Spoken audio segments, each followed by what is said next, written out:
Il est souvent dit que donner est une expression de notre amour pour ceux qui nous sont chers.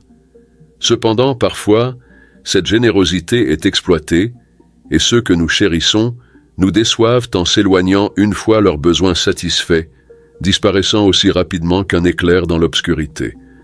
Comment pouvons-nous naviguer à travers de telles relations et reprendre le contrôle? Aujourd'hui, je vous propose de plonger dans un voyage fascinant à travers les méandres des relations entre hommes et femmes. Inspirés par la sagesse intemporelle de la philosophie stoïque, nous explorerons 9 aspects cruciaux qui peuvent transformer radicalement nos interactions et renforcer notre bien-être. Si vous avez déjà ressenti le poids des difficultés relationnelles, prenez une profonde inspiration et embarquez avec moi pour cette exploration transformative. Mais avant de commencer, assurez-vous de vous abonner à notre chaîne et d'activer les notifications pour ne jamais manquer une de nos précieuses découvertes. Prêts à découvrir les secrets des relations épanouissantes? Alors, entrons dans le vif du sujet. Premièrement, ne laissez rien vous rendre triste ou affecter votre joie. Mettre le bonheur des autres avant le vôtre, c'est comme donner votre GPS en plein milieu de nulle part, vous laissant complètement perdu. Sacrifier votre bien-être pour les autres signifie perdre le contrôle de votre propre bonheur. Il est super important de reprendre le contrôle de votre vie, car votre santé mentale et votre bonheur sont vraiment précieux. Au lieu de vous laisser influencer par les autres, prenez le volant de votre propre vie. Protégez votre calme intérieur et ne laissez personne vous voler votre bonheur. Vous avez le pouvoir de décider où vous allez. Deuxièmement, il est important de surmonter la peur d'être seul. Selon Aristote, le fait de se connaître soi-même est le début de la sagesse, ce qui montre qu'il est crucial d'affronter cette peur. Les décisions prises par peur, en particulier la peur d'être seul, peuvent en vous éloigner de vos objectifs. Être seul ne signifie pas nécessairement être abandonné. Prenez le temps d'apprécier votre propre compagnie. Lorsque vous choisissez de passer du temps avec quelqu'un, assurez-vous que cela ajoute de la valeur à votre vie plutôt que de le faire par crainte d'être seul.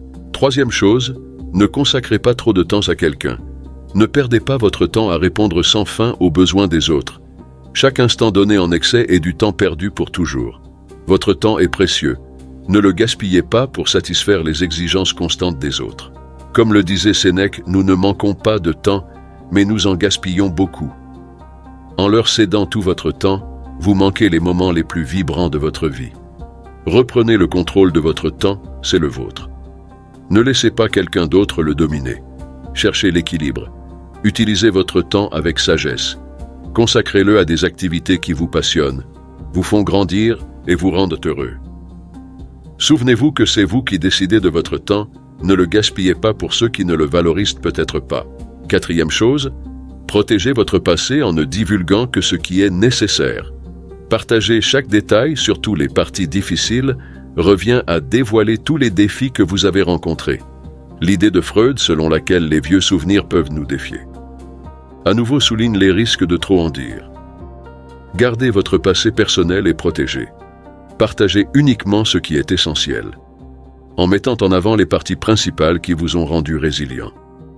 Votre histoire vous appartient et ne doit pas être exploitée ou jugée par les autres. Cinquième aspect. Ne délaissez pas vos amis et votre famille pour quelqu'un d'autre. Couper les liens avec eux pour quelqu'un que vous aimez revient à affaiblir votre soutien comme en levant des branches d'un arbre. Chaque ami et membre de votre famille vous a toujours soutenu. Ignorer leur importance affaiblit votre soutien et peut entraver votre croissance personnelle. Plutôt que de vous isoler pour plaire à quelqu'un d'autre, renforcez vos relations.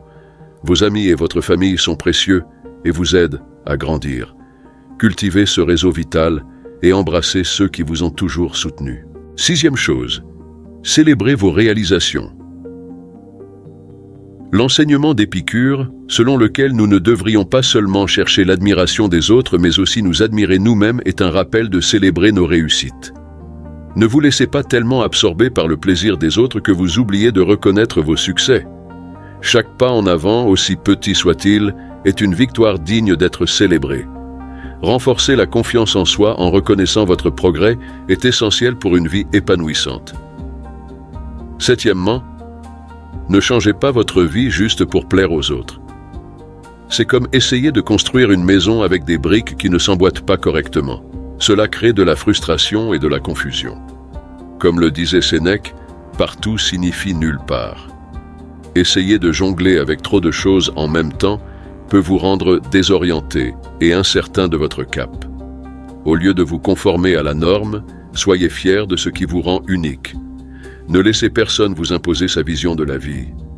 Prenez les rênes et tracez votre propre chemin. Votre vie est comme un livre à écrire. Alors montrez au monde qui vous êtes vraiment. 8e aspect, soyez honnête avec vous-même. L'idée d'Albert Camus selon laquelle il ne faut pas trop se préoccuper des autres est semblable à la philosophie stoïcienne qui dit qu'il faut être sincère avec soi-même. Apprenez à refuser ce qui ne vous convient pas et vivez votre vie de manière authentique. Ne cherchez pas à plaire aux autres, mais plutôt à être vrai et honnête avec vous-même. Vous êtes le personnage principal de votre vie, pas un personnage secondaire dans l'histoire de quelqu'un d'autre. Enfin, 9e chose, ne gaspillez pas votre vie en étant trop obsédé par quelqu'un d'autre. Ne laissez pas votre existence tourner uniquement autour des autres. Cela peut vous faire perdre de vue vos propres rêves et aspirations. Marcus Aurelius a dit qu'il n'y a pas de refuge plus paisible que dans votre propre âme. S'impliquer excessivement dans la vie de quelqu'un d'autre perturbe votre équilibre et diminue votre valeur. Vous êtes le protagoniste de votre vie, ne laissez personne atténuer votre éclat. En conclusion, la vie est un voyage unique et précieux qui nous appartient à chacun. Gardons en mémoire les précieux enseignements des grands penseurs à travers les âges. Que ce soit Nietzsche, nous rappelant de protéger les parties les plus précieuses de notre histoire, ou Aristote soulignant l'importance de connaître notre propre compagnie, ces leçons nous guident vers une existence plus épanouie. Apprenons à gérer notre temps avec sagesse, à célébrer nos succès et à protéger notre santé mentale farouchement. Soyons vrais avec nous-mêmes, ne sacrifions pas notre chemin pour les autres, mais priorisons les relations authentiques avec nos amis et notre famille. En évitant la dévotion excessive envers autrui, nous préservons notre intégrité et cultivons notre propre lumière intérieure.